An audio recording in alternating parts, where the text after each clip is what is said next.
Welcome to రాజనీతి. ప్రముఖ ఎన్నికల వ్యూహకర్త ప్రశాంత్ కిషోర్ తెలుగుదేశం అధినేత నారా చంద్రబాబు నాయుడు గారితో సమావేశమయ్యారు.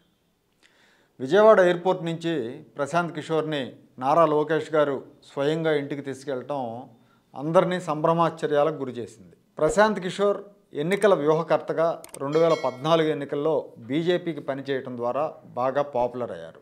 ఆంధ్రప్రదేశ్లో కూడా తొలుత తెలుగుదేశం పార్టీకి పనిచేయటం కోసం చంద్రబాబు నాయుడు గారిని అప్రోచ్ అయ్యారు. అయితే చంద్రబాబు అంగీకరించకపోవటం వల్ల ఆయన వైసీపీకి స్ట్రాటజిస్ట్గా చేరారు.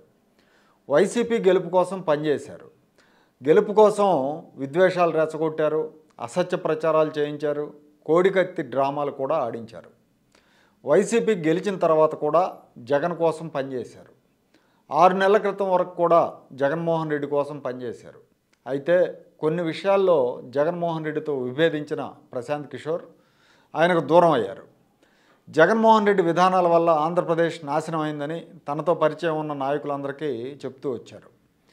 చంద్రబాబు నాయుడు గారి అరెస్ట్ తర్వాత తెలుగుదేశం యువనేత నారా లోకేష్తో టచ్లోకి వెళ్ళారు.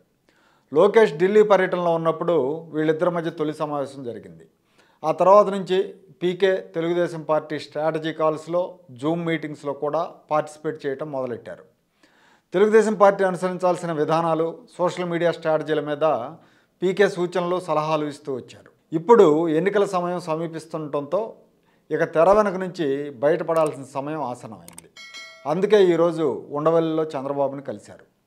ఇక నుంచి ప్రశాంత్ కిషోర్ తెలుగుదేశం పార్టీ విజయానికి బహిరంగంగా పనిచేయబోతున్నారు. ఇప్పటికే 175 అసెంబ్లీ నియోజకవర్గాలకు సంబంధించిన గ్రౌండ్ రిపోర్ట్ను చంద్రబాబుకు పంపించారు. ఇప్పటి వరకు వైసీపీ విజయానికి కృషి చేసి విధ్వంసాలకు, రాష్ట్ర వినాశనాలకు కారకుడయ్యారన్న భావన ఎక్కువ మంది తెలుగుదేశం కార్యకర్తల్లో ఉంది. వీళ్ళంతా జగన్మోహన్ రెడ్డిని ఎంతగా ద్వేషిస్తారో జగన్కు తోడ్పడిన ప్రశాంత్ కిషోర్ని, నరేంద్ర మోడీని కూడా అంతే ద్వేషిస్తారు. చాలామంది ఇప్పుడు దీన్ని జీర్ణించుకోలేరు. అయితే ఒక రకంగా పీకే పాప పరిహారం చేసుకుంటున్నాడని అనుకోవాలి.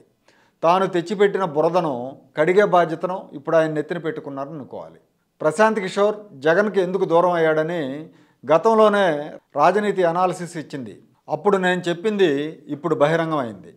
అప్పటికే పీకే తెలుగుదేశం పార్టీ కోసం రహస్యంగా పనిచేస్తూ ఉన్నాడు. అందుకే ఆయన రహస్యంగా చేస్తున్నాడు కాబట్టే అతను దూరం అయ్యాడని చెప్పాను, కానీ అతను జగన్మోహన్ రెడ్డికి దూరం అయ్యాడని చెప్పాను, కానీ టీడీపీకి పనిచేస్తున్నాడని చెప్పలేదు. ఇప్పుడు పీకే స్వయంగా ఓపెన్ అయ్యాడు, చంద్రబాబును కలిశాడు.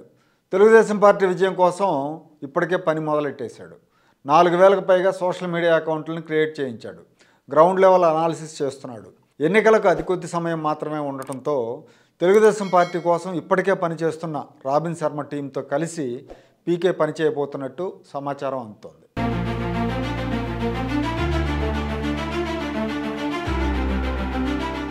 Like, share and subscribe to Rajaniti channel.